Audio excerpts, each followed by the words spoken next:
Nuova violenta aggressione tra coppie di ragazzini a Spinea con il pestaggio dei due finite in strada con il forzato blocco del traffico lungo via Roma per evitare i mezzi in transito in quel momento potessero investirli. Avevo sentito anch'io che hanno litigato, ma non ero presente. Non ho mai avuto occasione di incontrare risse né di vedere niente, soltanto sentire delle voci, ecco, che in giro si sentono. L'aggressione tra due coetanei che si conoscevano e parrebbe per un regolamento di conti nel pomeriggio di martedì dopo le 14. A sedare questa violentissima rissa alcuni dei commercianti di via Roma, che poi diventa piazza Mazzini al civico 36, cioè alle nostre spalle. Ad intervenire in particolare uno dei gestori dell'ortopedia e sanitaria che dice: se non fossimo intervenuti i ragazzini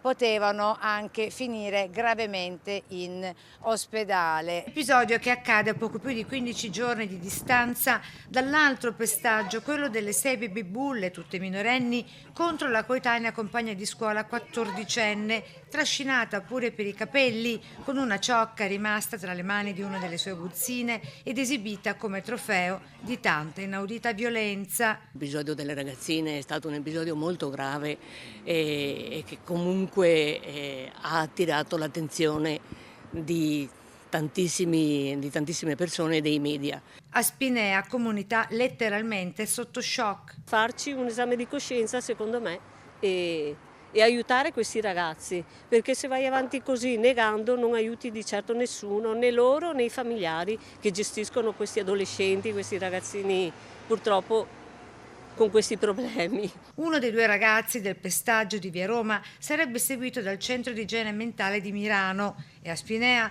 il comune corre ai ripari con un incontro previsto per giovedì come contrasto al fenomeno delle baby gang. Gli operatori di strada, gli educatori, la biblioteca, le scuole e altre realtà che in questo momento sono attive per individuare percorsi e proposte da mettere in atto per prevenire questi fenomeni.